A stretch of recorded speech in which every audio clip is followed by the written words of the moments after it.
अगर हम pathophysiology word को अगर डिफरेंट पार्ट में अगर ब्रेक डाउन करके हम समझना चाहें कि आखिर पैथोफिजियोलॉजी का मतलब क्या होता है, तो हम ये देखेंगे कि इसमें जो है फर्स्ट पार्ट जो है पैथो, जिसका मतलब होता है डिजीज़। फिजियो मतलब study of how human body works, basically on chemical and physical both. तो हमारी जो बॉडी है कैसे काम करती है by the chemically and physically, इसकी स्टडी को क्या कहते हैं, फिजियो। और लॉजी और लॉगस, जिसका मतलब होता है स्टडी। तो हमारा अगर कंबाइंड मीनिंग देखें पैथोफिजियोलॉजी की, तो क्या हो जाएगी हमारा स्टडी ऑफ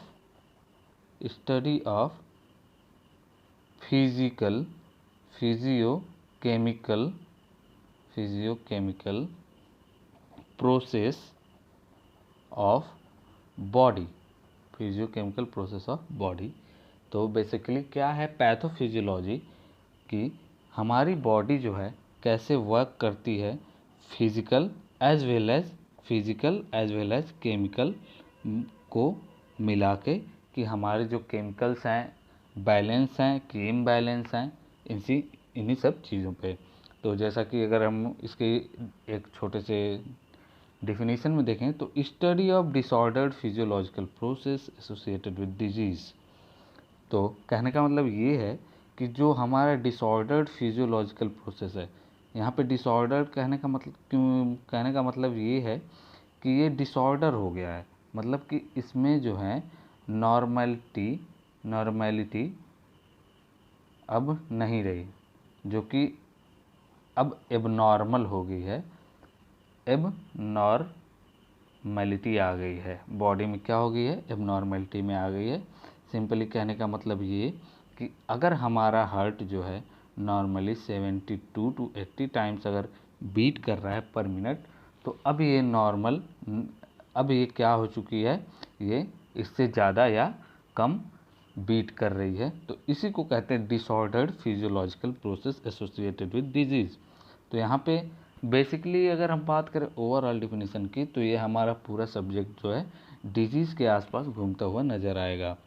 तो अब हम बात करते हैं पैथोलॉजी, और ये पैथोलॉजी कैसे डिफरेंस है पैथोफिजियोलॉजी से, इसको हम देखने की कोशिश करेंगे। पैथोलॉजी अगर इसको हम 2 पार्ट्स में ब्रेक डाउन करें, तो पैथो मीन्स होती है disease, patho means disease and logos, जिसका मतलब होता है स्टडी। तो हमारा जो है स्टडी ऑफ, अगर हम इसको कंबाइन करें तो इसका मतलब ये होगा study of disease is known as pathology. But हमारा पैथोफिजियोलॉजी में क्या है, chemical as well as physical study of body, ठीक। और अगर हम बात करें पैथोलॉजी की, तो इसमें क्या है, study of disease is known as pathology. By any way we should have to study about the disease, but it do not define either physical और केमिकल। तो अगर इसके थ्योरी पार्ट पे चलें, तो study of essential nature of disease, जो nature है disease का उसके बारे में पता करना या डायग्नोस करना, ठीक। Physical condition of an organism during disease और स्टडी। तो पैथोलॉजी में क्या होती है, फिजिकल कंडीशन जो होती हैं किसी भी डिजीज़ की, ये स्टडी की जाती हैं। जो होती हैं direct observation symptom and disease are studied. इसमें क्या होती है, डायरेक्ट जो सिम्टम्स हैं उसको स्टडी किया जाता है, और इसका लेवल क्या होता है, माइक्रोस्कोपिक लेवल पे इसको स्टडी किया जाता है। तो आई होप आप लोगों को समझ में आया होगा।